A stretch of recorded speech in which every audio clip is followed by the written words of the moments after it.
Muslim itu menjadi orang yang sukses. Ampe Nabi kita Muhammad sallallahu alaihi wasallam ngajarin kepada kita, duit kita, harta kita yang tidak membuat kita lalai kepentingan di akhirat, itu namanya bukan dunia, namanya mata'ul balagh, yaitu bekal menuju akhirat buat kepentingan kita. Karena itu Islam mendorong umat ini biar enggak susah. Ada ajaran dalam Islam zakat, itu maknanya supaya muslim sukses di dunia dan sukses di akhirat. Fid dunya hasanah fil akhirati hasanah. Ada ajaran wakaf, ada ajaran sedekah, ada ajaran haji, ada ajaran umroh. Begitu seterusnya, itu mendorong supaya muslim itu menjadi orang yang sukses. Ampe Nabi kita Muhammad sallallahu alaihi wasallam ngajarin kepada kita, tiap malam suruh baca surat Al-Waqi'ah. Kata Nabi, man qara'al waqi'ata kulla lailatin lam tusibhu faqatun abadan. Siapa orang yang baca surat Waqi'ah saban malam enggak pernah pray, maka enggak bakal ngalamin susah hidup seumur-umur. Dalam hadis yang lain berbicara salat duha, salatud duha tajlibur rizqa. Salat duha yang kau kerjakan itu, apalagi 4 rakaat, mendatangkan keberlimpahan, kekayaan. Islam mendorong agar supaya kita dikasih subur sama Allah. Banyak ajarannya. Disuruhlah kita baca sholawat, itu juga biar kita dikasih subur. Ampe Nabi bilang, man sholla alai kulla yawm 500 marra lam yaftakir abadan. Barang siapa membaca sholawat kepadaku 500, dikredit habis sholat 100 dohor, asar, maghrib, isya, subuh, maka tidak akan ngalamin susah seumur-umur. Dalam hadis yang lain Nabi bilang, man qara'a la ilaha illallah al-malikul haqqul mubin kulla yawm mi'ata marrah kana amanan lahu minal faqri. Siapa orang yang baca la ilaha illallah al-malikul haqqul mubin 100, apalagi habis zuhur, maka itu pelindung dari kesusahan hidup. Ada hadis yang lain, man qara'a la haula wala quwata illa billahil aliyyil azim mi'ata marrah lam yaftaqir abadan.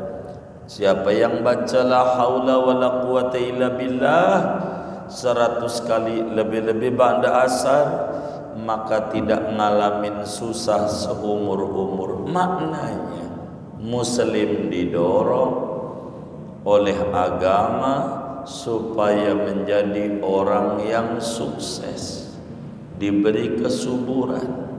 Maka singkatnya, saudara sekalian yang mulia, tuh disuruh baca Waqi'ah tuh, biar kaya biar miskin, biar kaya biar miskin, biar kaya, biar kaya. Disuruh baca surat apa itu tuh, bacalah haula, biar kaya biar miskin. biar kaya. Disuruh sholat duha, biar kaya, biar miskin, biar kaya. Diajarin zakat, maknanya biar kaya, biar miskin, kaya. Diajarin haji, maknanya biar punya duit apa biar bokeh? Iya biar punya duit, biar kaya. Itu diajarin tuh sama Nabi. Pertanyaannya, udah kaya belum? Hah? Udah kaya belum? Belum. Baik, nggak usah takut. Udah kaya belum? Belum. Baik. Assalamualaikum warahmatullahi wabarakatuh. Bismillahirrahmanirrahim. Alhamdulillahi rabbil alamin. Wassalatu wassalamu ala sayyidina Muhammadin wa ala alihi wa sahbihi ajma'in. Qala al-Imam al-Ghazali rahimahullahu ta'ala wa nafa'ana bihi wa bi barakati ulumihi wa ghafara lahu wa li masyayikhihi wa li masyayikhina amin. Wa ma'a hadza fad dunya mazra'atun lil akhirati. Di samping ini maka adapun dunia itu tempat bercocok tanam bagi akhirat. Faman akhadha minad dunya biqadri darurati liyasta'ina bihi 'alal akhirati fad dunya mazra'atuhu. Maka barang siapa mengambil ia daripada dunia dengan kadar kebutuhan agar ia meminta tolong dengan dunia itu atas akhirat, fad dunya mazra'atuhu, maka adapun dunia yaitu tempat bercocok tanamnya. Wa man arada dunya liyatana'ama biha fad dunya mahlakatuhu. Barang siapa menginginkan ia akan dunia agar supaya ia bersenang-senang dengan dunia, fad dunya mahlakatuhu, maka adapun dunia yaitu tempat kebinasaannya. Wallahu a'lam bishawab. Kita bedah dulu. Saudara-saudara sekalian yang mulia, pertemuan yang lalu dijelaskan bahwa pangkal segala macam kerusakan yang ada di muka bumi, orang ngiri, orang dengki, orang sombong, orang pamer, begitu seterusnya daripada akhlak yang tercela, penyebabnya adalah hubbud dunya. Agar kita mengerti, supaya paham betul apa itu hubbud dunya, maka kita harus fahami betul-betul apa yang dimaksud dengan hubbud dunya. Ra'su kulli syaqawah, amat sangat mencintai dunia itu pangkal segala kejahatan. Sementara ada hadis yang lain, Rasulullah sallallahu alaihi wasallam menyatakan ad-dunya mazra'atul akhirah. Dunia itu tempat bercocok tanam akhirat. Yang dimaksud dengan hubbud dunya, saudara, adalah apa saja yang kita tidak ada manfaat untuk akhirat. Segala sesuatu yang kita punya tidak ada manfaatnya untuk akhirat, itulah disebut hubbud dunia. Seperti bersenang-senang dengan kemaksiatan, atau kita mengerjakan yang mubah-mubah di atas kadar kebutuhan, atau kita sebatas senang-senang saja, maka itu disebut hubbud dunia. Intinya apa saja yang tidak membawa kita manfaat di akhirat, itu yang disebut dunia yang tercela. Namun segala apa yang kita punya tapi ada manfaat untuk akhirat kita, maka itu tidak termasuk hubbud dunia. Saudara punya toko, saudara punya kontrakan banyak, udah punya lagi, tapi niatnya biar banyak bantu yatimnya. Tadinya satu kontrakan bisa bantu yatim barangkali 200 atau 300 ribu atau seperak, begitu istilahnya. Lalu kalau punya dua, mau biar 2 perak, 3 mau biar 3 perak, makin banyak yang dibantu, maka itu tidak disebut hubbud dunia, tapi disebut ad-dunya mazra'atul akhirah. Dunia tempat bercocok tanam akhirat. Agar kita mengerti bahaya tentang hubbud dunia, ada cerita menarik kejadian di zaman Nabi Isa alaihi salam. Zaman Nabi Isa, saudara, ada 3 orang menemukan harta karun. Menemukan harta karun 3 orang. Dia bingung. Biasa tuh kalau belum punya nggak bingung, udah punya dia bingung nih, nemu nih harta. Kalau kita gotong rame-rame begitu, kalau kita gotong rame-rame, ini bakal ketahuan orang minta uang denger, repot. Jadi bagaimana?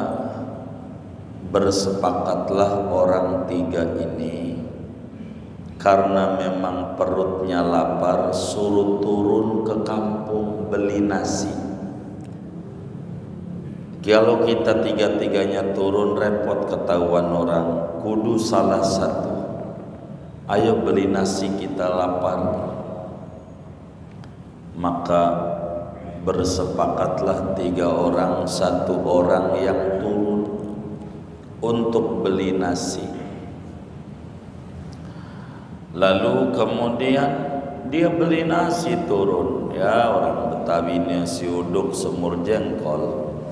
Kalau enggak sayur asem aji masak, ya kan, di Pondok Karya juga. Dia beli dato. Dia makan dulu sebelum temennya. Orang dia lapar, udah beli, dibawa 2 bungkus buat temennya. Otaknya jalan. Kalau kita emas ini dibagi 3 kan dikit, mendingan buat gua semua aja. Begitu tuh otaknya mulai mikir. Akhirnya dia ingat, saya harus datang nih ke toko racun tikus. Jadi dia pergi ke warung racun tikus, dikasih tuh bumbu tambahan nasi plus racun tikus, biar semuanya buat diri sendiri.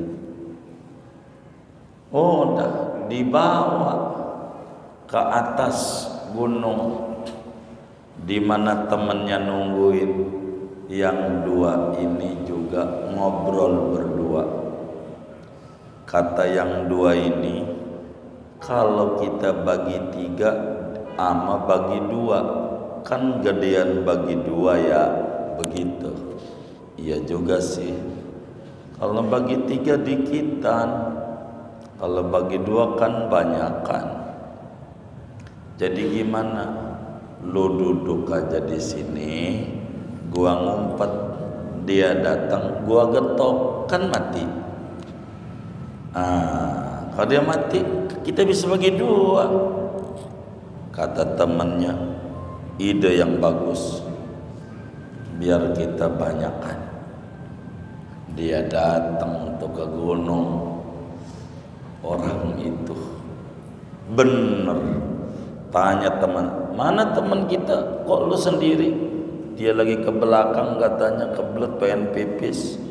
Nah duduk, dia lagi ada depan langsung, pancung aja di belakang, cus, mati. Pas mati, kata temannya berdua, ini gedean kita enggak jadi dibagi 3, bagi 2 dah. Sebelum kita bagi 2, kita nikmati makan dulu, perut kita lapar. Makan saudara, makan. Habis makan mati, keracunan, pakai racun tikus. Tuh dunia tuh kayak begitu tuh. Begitu dunia nggak benar. Maka apa saja yang tidak ada manfaat untuk akhirat maka disebut dunia.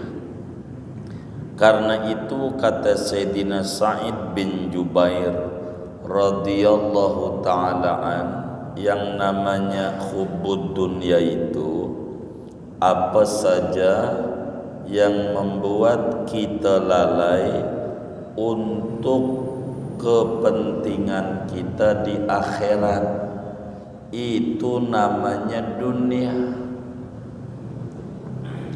Apa saja yang membuat kita lalai, kagak ingat kepentingan kita di akhirat, itu disebut dunia, dan mencintainya disebut hubbud dunia. Akan tetapi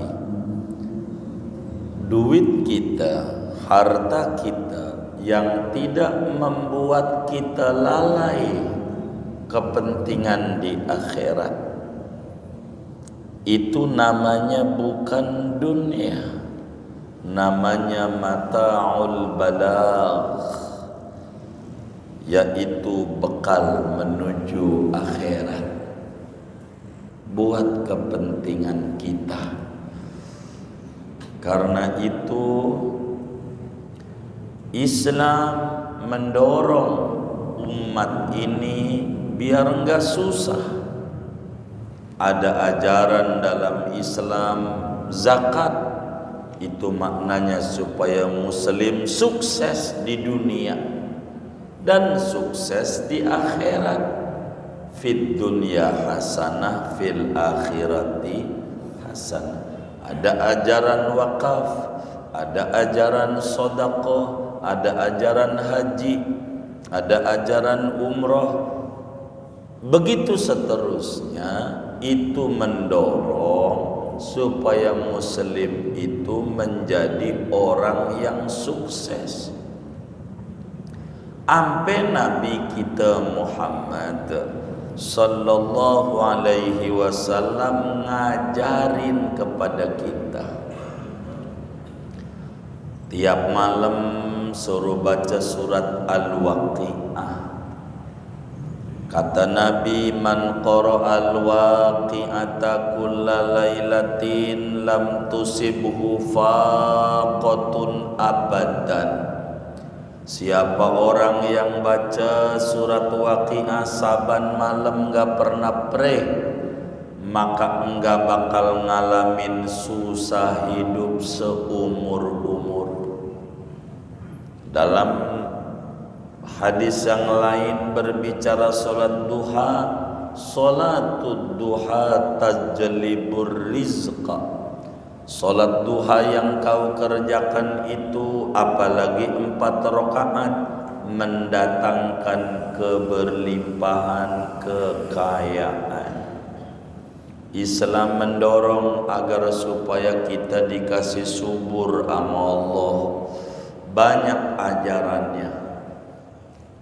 Disuruhlah kita baca sholawat, itu juga biar kita dikasih subur. Ampe Nabi bilang, man sholla alaihi kulla yawm 500 marra lam yaftaqir abadan. Barang siapa membaca sholawat kepadaku 500, dikredit habis sholat 100 dohor, asar, maghrib, isya, subuh, maka tidak akan ngalamin susah seumur-umur. Dalam hadis yang lain Nabi bilang, man qara'a la ilaha illallah al-malikul haqqul mubin kulla yawm mi'ata marrah kana amanan lahu minal faqri. Siapa orang yang baca la ilaha illallah al-malikul haqqul mubin 100, apalagi habis zuhur, maka itu pelindung dari kesusahan hidup. Ada hadis yang lain, man qara'a la haula wala quwata illa billahil aliyyil azim mi'ata marrah lam yaftaqir abadan. Siapa yang baca la haula wala quwata illa billah 100 kali, lebih-lebih ba'da asar, maka tidak ngalamin susah seumur-umur. Maknanya muslim didorong oleh agama supaya menjadi orang yang sukses, diberi kesuburan. Maka singkatnya, saudara sekalian yang mulia, tuh disuruh baca waqi'ah, biar kaya biar miskin, biar kaya biar miskin, biar kaya biar kaya. Disuruh baca surat apa itu tuh, bacalah haula, biar kaya biar miskin, biar kaya. Disuruh salat duha, biar kaya biar miskin, biar kaya. Diajarin zakat, maknanya biar kaya biar miskin, kaya. Diajarin haji, maknanya biar punya duit apa biar bokeh? Iya biar punya duit, biar kaya. Itu diajarin tuh sama Nabi. Pertanyaannya, udah kaya belum? Hah? Udah kaya belum? Belum. Baik, nggak usah takut. Udah kaya belum? Belum. Baik. Maka kalau belum, ada alternatif doa dari Nabi. Nabi ajarin doa begini, Allahumma ahyini miskinan wa amitni miskinan wakhsyurni ghadan ma'azumratil masakin. Nih baca doa ini. Kenapa baca doa ini? Ya Allah, hidupkan saya miskin, matikan saya miskin. Doa ini nih, kenapa kudu dibaca? Minta kaya, dikasihnya miskin. Dibalik minta miskin, cuman takut manjur. Takut apa? Manjur. Lah kenapa yang tadi enggak takut manjur? Kan begitu. Kudu yakin begitu. Dibalik minta kaya dikasih miskin. Sesekali dibalik doanya minta apa? Miskin biar kaya, cuman takut manjur. Tuh, kenapa tadi tidak yakin manjur yang mantap? Begitu. Sebab kita enggak bisa berzakat kalau kita enggak punya.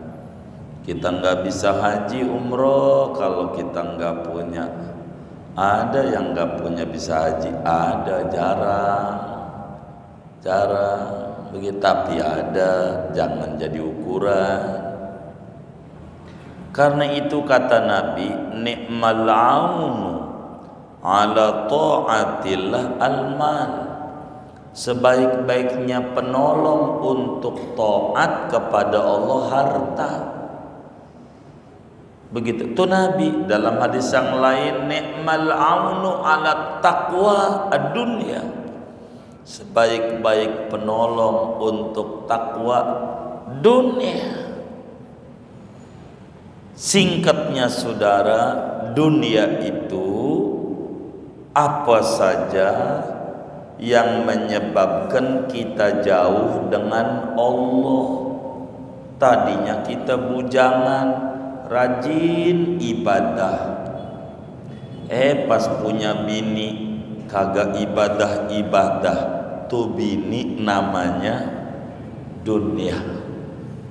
Tadinya kita rajin banget ibadah, pas punya anak kita kagak ibadah, jauh dengan Allah, tuh anak namanya dunia.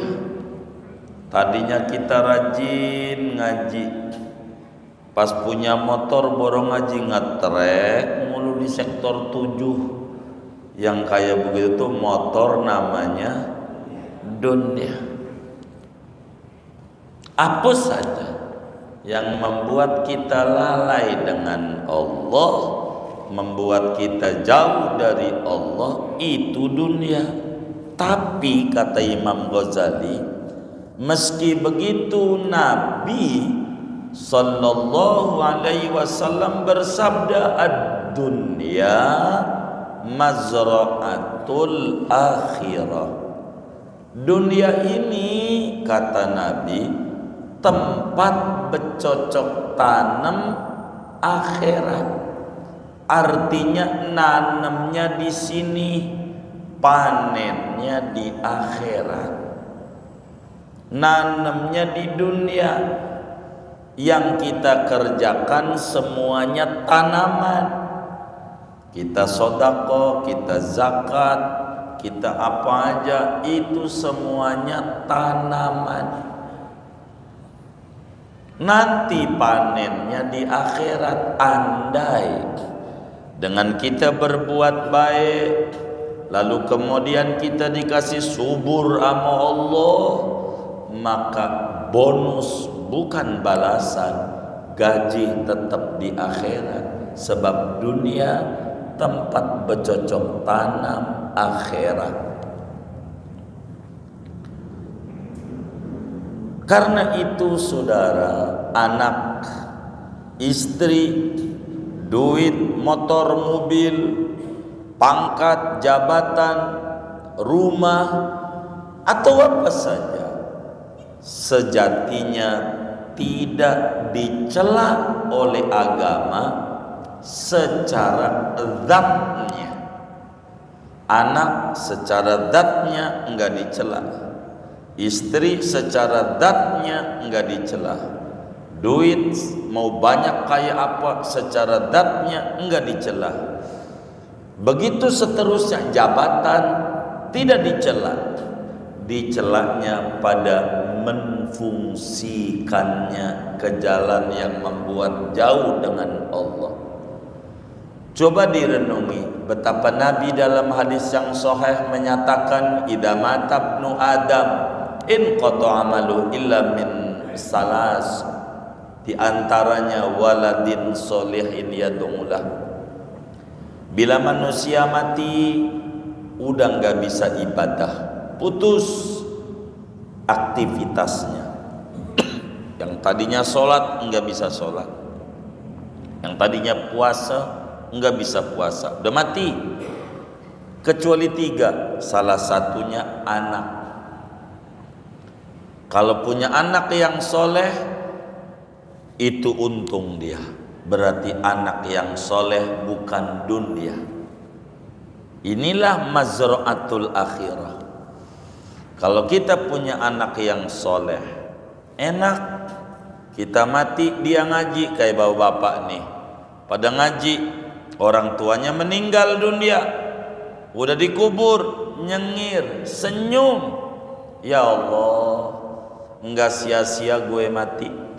Anak gua ngaji nih, cahayanya terang banget. Nih yang orang tuanya meninggal dunia, apa ibunya, apa bapaknya, apa muamuanya, nyengir di kuburnya, senyum. Kenapa? Punya anak yang soleh. Mau doa mau tidak, ngajinya aja udah girang. Nih anakmu malam Selasa ngaji banda maghrib, nih ganjarannya.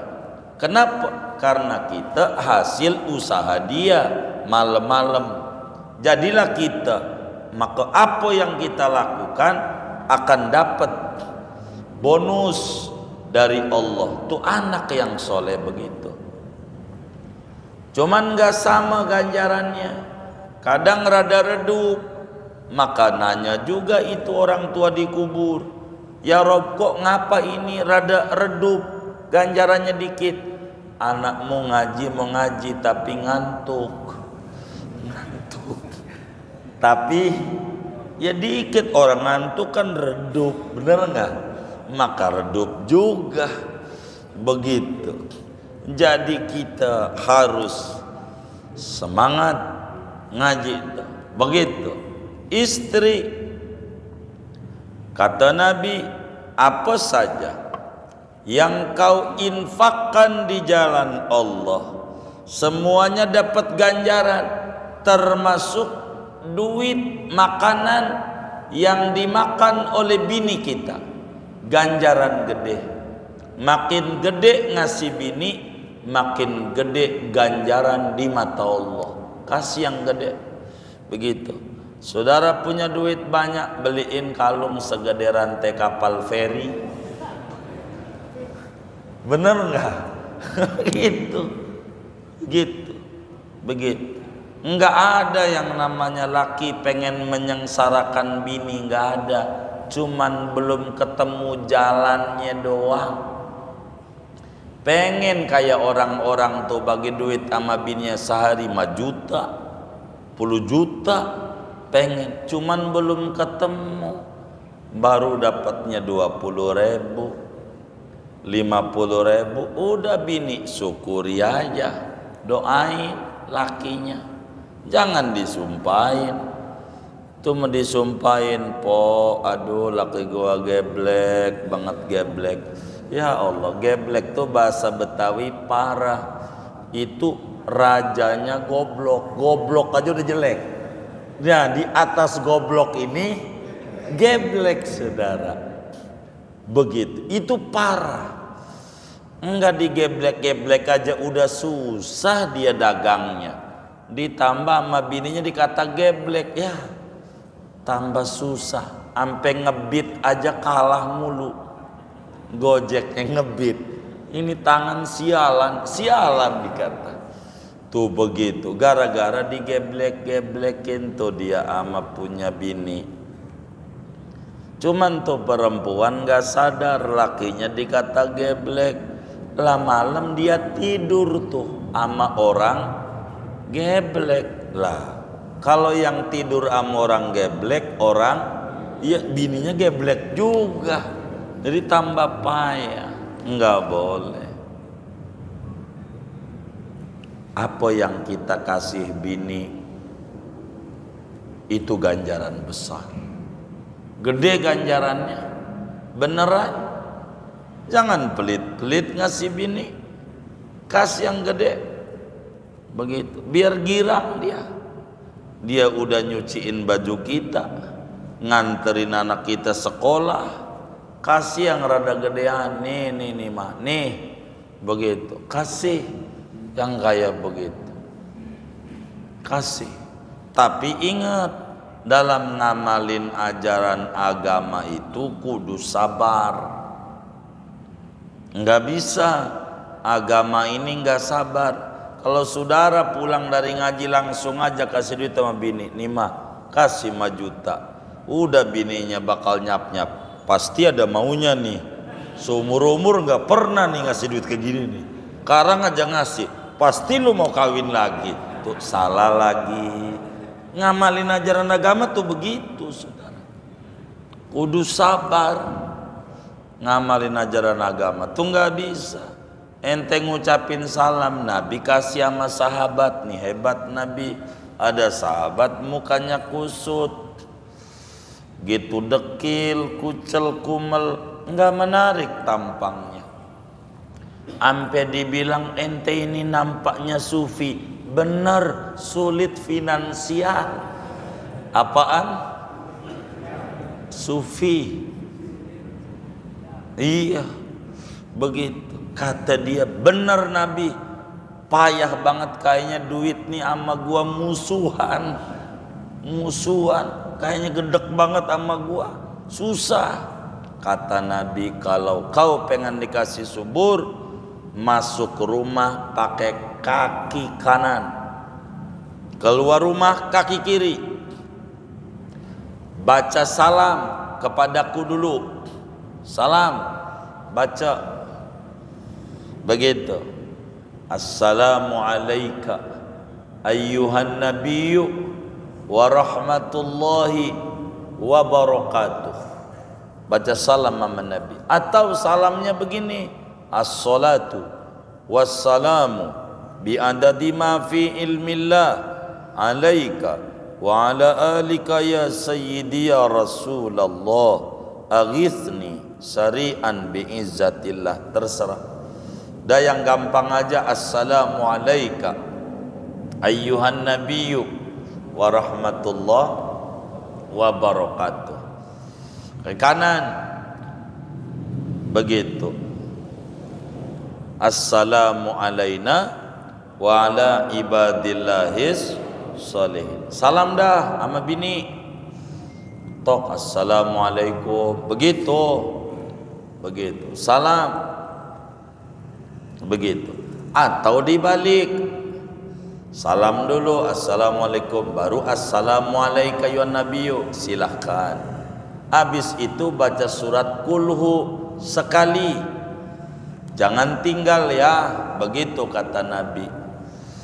Dibaca setiap masuk rumah, salam sama Nabi, baca kulhu, salam sama Nabi, baca kulhu, kakinya kaki kanan.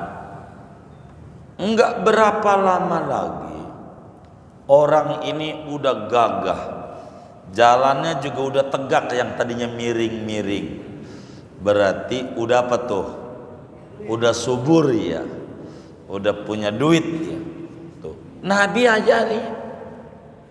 Nah, salam kepada keluarga begitu, kudu sabar. Assalamualaikum, dibuka. Astagfirullah, jadi laki ngagetin bini tuh. Pengen ngamalin ajaran agama masih disalahin, istighfari. Begitulah dalam ngamalin ajaran agama tuh kudu sabar. Ampe diajarin bini masak, puji, walaupun kagak enak, puji. Itu ganjarannya besar. Mau ngamalin lagi, dia pulang dari ngaji maghrib ke rumah udah disiapin makanan. Oh, dia makan, selesai makan, subhanallah, ini makanan nikmat banget, luar biasa. Itu bini lagi duduk diri, sejak bujak dari zaman Kibenen gua masakin lu, nggak pernah muji. Ini tetangga sebelah aja yang janda yang ngirimin lu puji. Tuh, salah lagi. Ngamalin ajaran agama itu kudu sabar. Emang begitu.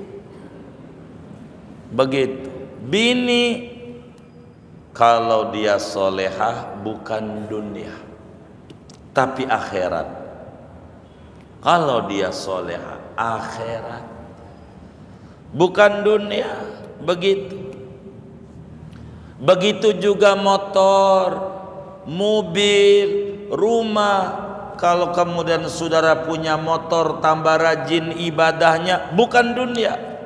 Kalau saudara punya duit, tambah rajin ibadahnya, bukan dunia. Kalau saudara punya rumah, tambah getol ibadahnya, bukan dunia. Makanan, minuman, apa aja begitu, apa aja begitu, bukan dunia. Kalau niatnya ibadah. Ampe tidur.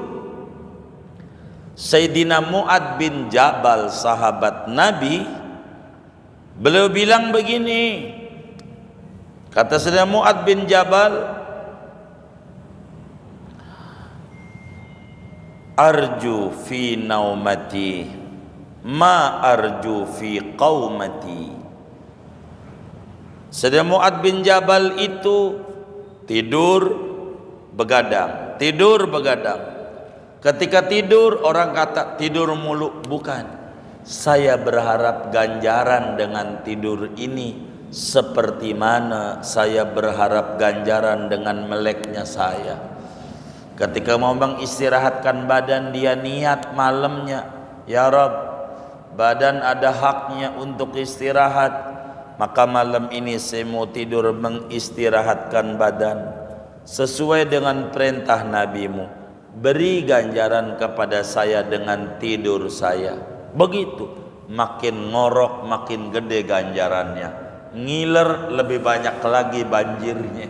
Kalau ngiler, saudara, tuh apa aja diniatin akhirat jadi ganjaran.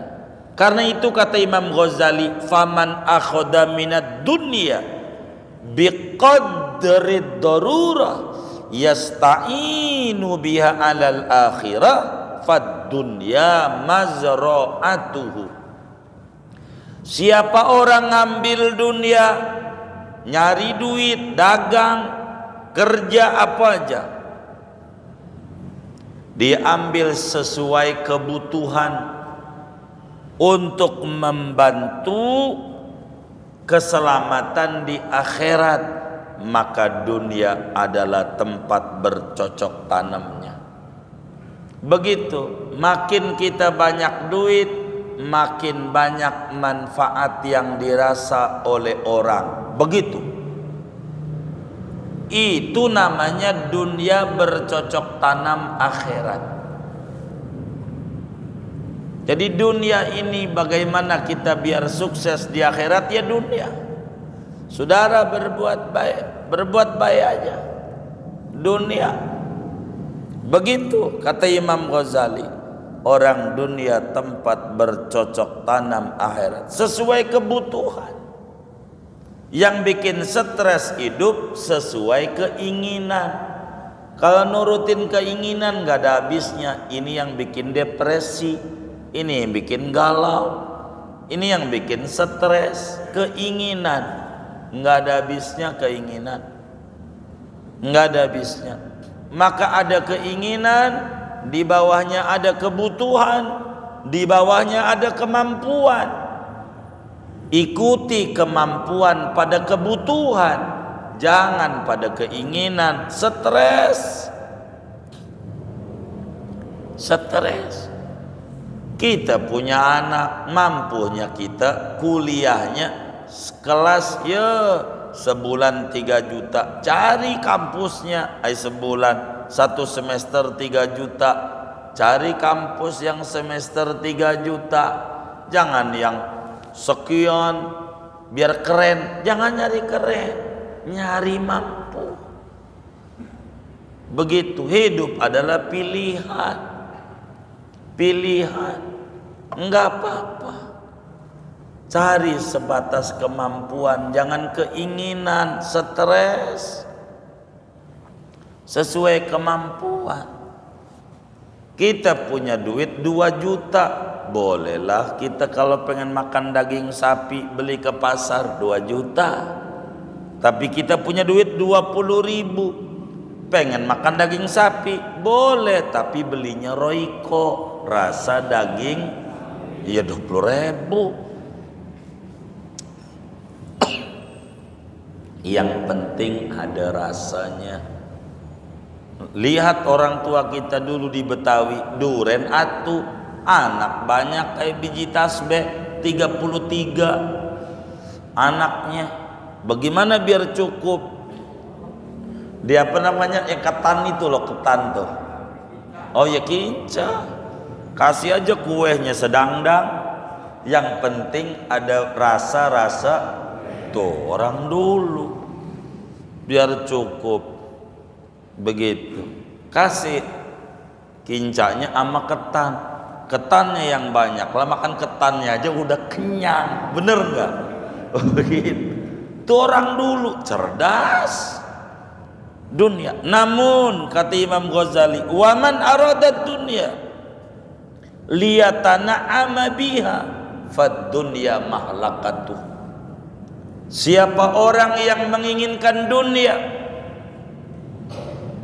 hanya untuk senang-senang semata, di mana tempat makan apal tapi majelis ilmu kagak ngerti, makan jalan-jalan kemana aja, ini namanya dunia tempat kebinasaan dia. Kita ini asalnya dari akhirat, dari surga, itu tempatnya Nabi Adam. Engkong kita kudu balik di akhirat. Apa yang kita kudu bawa, bawa. Maka bila saudara ada kotak amal masjid diisi, itu bukan sedekah, tapi mentransfer harta kita untuk keselamatan kita di akhirat. Bukan sedekah, bukan. Ngawetin duit. Itulah caranya. Ada kotak amal Jumat tuh di Masjid Al-Abror, jangan pura-pura merem, udah lewat aja melek lagi. Emang ada yang kayak begitu? Ngaji juga orangnya lagi. Jangan isi, ngawetin duit kita, enggak apa-apa, supaya kita ini selamat. Ini penting. Maka dunia saudara, asal kita jadikan alat untuk bahagia di akhirat, nggak apa-apa. Budian Al-Mahri bangun masjid tuh kubah emas. Kira-kira orang miskin orang kaya itu kan orang kaya, manfaat hartanya bagus, begitu bagus, namanya ditransfer untuk kepentingan kita di masa mendatang. Dan kita sadari kalau kita mati kagak ada yang dibawa. Saya nggak tahu kalau di Pondok Karya kan orang kalau meninggal dimandiin, mandiin nggak? Mandiin, habis mandiin kasih kain kafan. Kain kafannya dikasih kantong gak kayak gini nih? Hah? Lah kagak. Lah ngapain dipusingin nih dok? Kalau kagak, udah syukuri yang ada, biar Allah kasih yang belum ada. Jangan gak bersyukur. Ada orang kaya raya, rumahnya gedong, di depannya ada tempat buang sampah. Dia berkata, pagi-pagi ngelihat ada orang miskin ngambilin nasi yang dibuang dia semalam. Dia bilang begini, terima kasih ya Allah, alhamdulillah saya dijadikan orang kaya, enggak kayak dia orang miskin. Pagi-pagi nyari makan bekasan orang yang dibuang semalam. Makasih ya Allah. Si miskin itu ketika habis ngambil nasi ngelihat mobil ambulan, dia bilang terima kasih ya Allah, saya masih sehat, enggak seperti dia, duitnya banyak, sakit, dibawa ke rumah sakit. Tuh alhamdulillah. Padahal makan nasinya dari tong sampah. Itu yang sakit stroke di rumah sakit di IGD, ngelihat ada kereta jenazah, makasih ya Allah, biar kata stroke saya masih hidup, enggak kayak dia udah mati. Tuh ternyata yang tidak bisa terima kasih sama Allah satu, orang mati doang. Jangan sampai saudara masih ada nyawanya udah mati, enggak ada makasihnya sama Allah, yang ada jelek mulu Allah. Gua udah sholat duha, mana nih, mana, begitu. Allah dituntut begitu, kayak anak buah dia. Allah, ini enggak beres ya. maka dunia jembatan akhirat. Jangan asik dengan dunia, tapi jadikan alat menuju kebahagiaan. Jangan bahagia dengan dunia, tapi jadikan dunia sebagai jembatan, bukan tujuan. Dan itulah orang yang beriman. Silakan saudara dagang-dagang, Nabi juga dagang. Saudara bertani, apa aja yang bisa, itu adalah hal yang sangat manfaat. Segini aja dah ngaji kita. Wallahu a'lam bishawab. Ada yang ditanya mungkin dari materi ini atau di luarnya sebelum doa, silakan. Wallahu a'lam. Baik.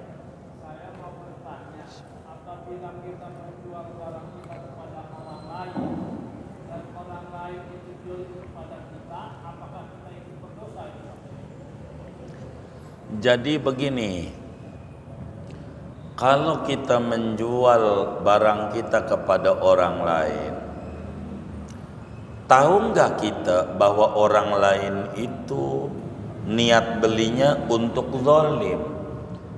Kalau kita nggak tahu, maka nggak dosa. Kalau kita tahu, maka menjadi dosa. Contoh, kita dagang bambu, lalu ama yang beli bambu sama kita tanya, bang, beli bambu buat apaan? Biar keker, saya mau nyunatin anak, mau nanggep layar tancep, begitu. Nah, kan kita tahu dia mau berbuat enggak benar, ini baru dosa. Tapi kalau kita enggak tahu, enggak dosa. Iya, enggak dosa. Kalau dosa repot. Kita dagang nasi, mana yang makan itu habis itu nyolong lagi, ya kita masuk neraka mulu. Kita dagang baju, mana baju yang kita jual itu dia pakai buat nyolong lagi, ya kita dosa. Ya dosa semuanya. Maka tidak, kalau kita tidak niatan membantu kezaliman, kecuali kita niatnya membantu kezaliman. Sama kayak nyoblos pilkada. Nah, ononya korupsi, berarti kita yang nyoblos dosa, ya kagak. Kalau kita dosa, ya ini repot. Kita kan punya husnudzon, nih orang benar, maka saya milih dia. Kalau nggak benar urusan dia sama Allah. Nanti kita kagak milih-milih, rugi kita. Nggak begitu. Wallahu a'lam. Oh iya, baik.